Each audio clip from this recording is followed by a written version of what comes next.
What's going on, everyone, and welcome back to our Road to the GOAT series for NBA 2K22. So we started off NBA 2K22 playing online by doing a live stream, and we ended up going 3-1. So not a bad start, but we did end up losing a pretty close and intense game. So this time around, I'm going with a video, and probably the next time around, I'll probably go back to live streaming. So first game we have up here, we have the Miami Heat and the Los Angeles Lakers. And to be honest with you, this game got out of hand pretty quickly, man. I mean, on the first opening possession for us on offense, Kyle Lowry, new addition to the Miami Heat, hits that mid-range jumper. You know, the first tier 1 team that I played with in the live stream was the Denver Nuggets, and so the Heat are the second tier 1 team I played with, and we need 3 victories, and hopefully we get all 3 or the remaining 2 in this video. So my opponent comes back down and he hits a bucket with DeAndre Jordan, grabbing that rebound and putting it back up and in. So Jimmy Butler, get into the rim, foul, and the bucket. I don't know why he went to a zone early. There was really no need to go to a zone that early in the game when he doesn't even know what I'm really doing right now. But this man right here, Duncan Robinson, is the main reason why this game got out of hand quickly. 1 3-pointer already made for Duncan Robinson. The score is 2-10. Duncan Robinson again, wide open. I have no shot meter on. I have no feedback on either, so I don't even know if the shot has a good chance of going in.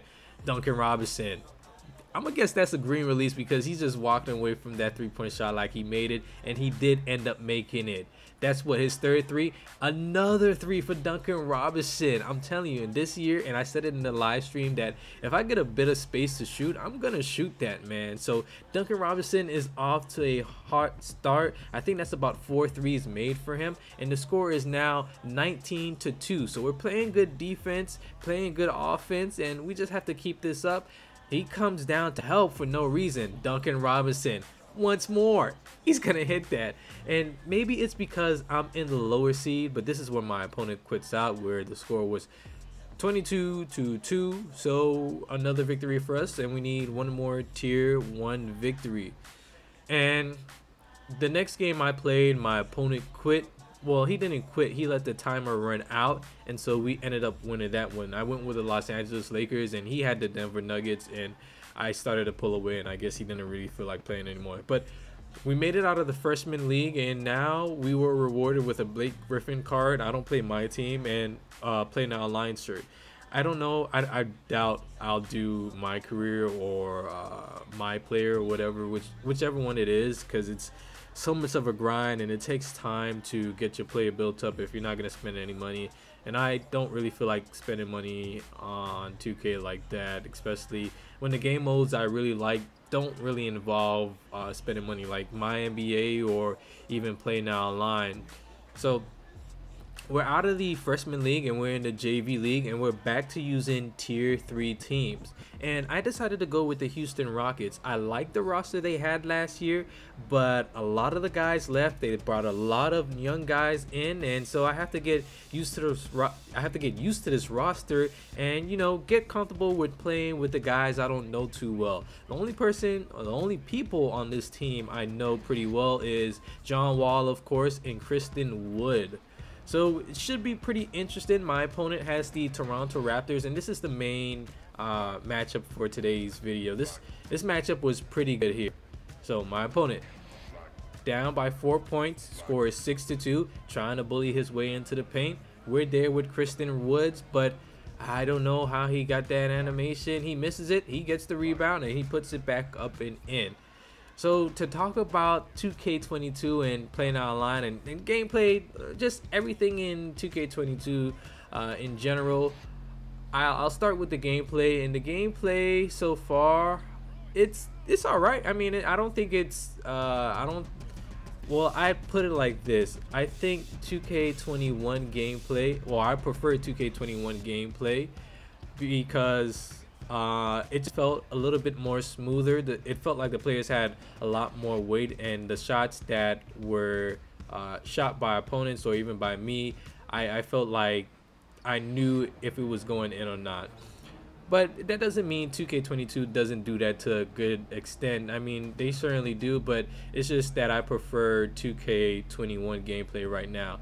The one thing I would give 2K22 so far off of this, you know, like a week or 2 weeks gameplay impression is that the on-ball defense is pretty good. You know, that's something I kind of complained about or ranted about in last year's game, where at times it felt like guys were able to get to the paint so easily just by forcing their way to the rim, no matter the defender you had.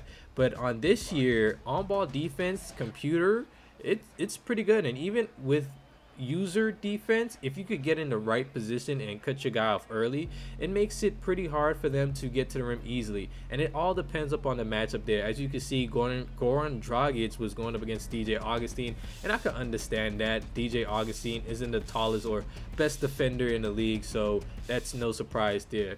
One thing I do have an issue with on 2K, and I noticed it very early on, is that when you get in the restricted area and you have basically anyone really, and you perform a close shot animation, it seems like the close shot animations always go in at least 80% of the time. And that's even with good defense. As you can see, my opponent, he gets a pretty good animation there over Daniel Theis, throwing it down over him. But yeah, in that restricted area, if you have a decent big, it doesn't really matter what type of defense you play. It's kind of automatic that shots in those areas have a very high chance of going in.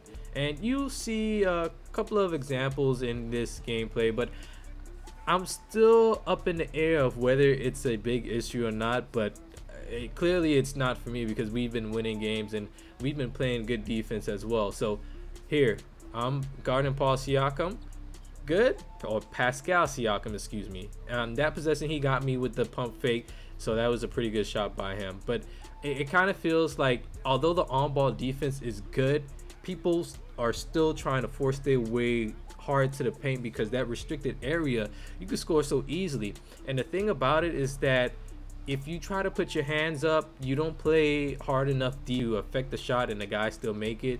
And if you try to go up and contest, tough layup there by Christian Wood. If you try to go up and contest, then most likely you're gonna get into a foul call. So it's kind of like pick your poison, you know, which one you want to go for. Oop, up from John Wall. I don't know who that is. Oh, Kenyon Martin Jr. And we have taken the lead, or we reclaimed the lead, and now we're extending the lead. Early on in this game, if you were paying attention in this video, tough layup there by him. I wasn't really expecting that one to go in, but it went in. We were down by a sizable margin, but we were able to climb ourselves out of that hole. My opponent, he went to a zone pretty early on to the game, and understandably, because the Rockets don't really have anyone to shoot. But luckily for me, Eric Gordon was sitting on the bench, and you know, all we had to do was just hit a couple threes with him, and he went immediately back to a man-to-man defense. So score is 31-27. That's the end of the first half. Not the best time playing with the Rockets, because they can't really shoot. I know what John Wall is going to do. I know what Christian Wood is going to do. Eric Gordon can hit the three ball if I need him, or when I need him to. But the other guys on the team, I still have to get used to them. So we'll just see how it goes. But the Rockets, if I had to play with them again, I don't. Ooh, good block there by Daniel Theis there. I don't think I would, because it's so hard to shoot with this team, even though I have the boost with the shot meter off. Good defense from Daniel Theis, but that's Pascal Siakam making that tough layup. I'm fine with layups like that, but it's ones that are pretty obvious where the defense is there, but it doesn't seem like, you know, the defense had an effect. So good defense from my opponent. Speaking about defense there, and luckily for us, we're bailed out with a putback dunk. So 33-31, pretty close game. This guy is giving me a run for my money. Christian Wood, now that shot right there, that turnaround flick shot, maybe it's because of Christian Wood overall, but I thought that was a pretty tough shot, and I thought he played good defense, but we end up making a basket. Good perimeter defense by us. He gets the offensive rebound. That was a good tip tip out back to the perimeter, and he was able to get the ball, and now he's given another possession, but the shot clock is winding down. Fred VanVleet hits that tough mid-range jumper. I really don't know how he hit it, but he did hit that shot. So we're back on offense, 35-33. Eric Gordon has the ball. My opponent now has gone back to that man-to-man defense. As I was saying earlier, he was in the zone just trying to take advantage of our inability to shoot. But when we put Eric Gordon in, he couldn't do that no more. We're moving the ball around. Caught him sleeping. Eric Gordon wide open in the corner. That 3 ball is good. So now we have to really try and pull away, because I don't want this to be a close and intense game in the 4th quarter. So we're on the break. John Wall to Christian Wood, and that one is good for us. 40-33 now. We're back on offense once more with John Wall. Bad shot. I was able to get the ball back, and so I'm just trying to attack the paint with Wall here. I don't know who he has guarding me. Good layup from John Wall, but that's good defense as well. So I wouldn't be mad if John Wall didn't make that layup. Opponent on the break now. Hits that layup with Fred VanVleet, and he cuts down our lead just a little bit more. So you can see he's still hanging in there, 39-44 now. John Wall, once he gets that step to the rim, he's going to make just about every bucket in this game. And like I said, maybe it's because of the league we're in. The settings are much more favorable for the offensive stats. Look at that shot clock cheese there by Eric Gordon to end out that 3rd quarter. But yeah, as I was saying, maybe it's because of the league I'm in. Freshman, junior varsity. I don't know what settings they have it on. Maybe they have it on rookie or pro. But the offense is way easy to come by early on in these early leagues. So we'll just see how it goes when we get to like possibly the 5th or 6th league, or even all the way up to the top 3 leagues. And maybe the gameplay changes, but that's something we'll just have to see, and hopefully we get through this series quickly. I do want to play a couple other game modes in other games like Madden and NBA, but you know, I'm still gonna do this series and just gonna throw in live streams here and there so that, you know, we'll get through it a little bit faster.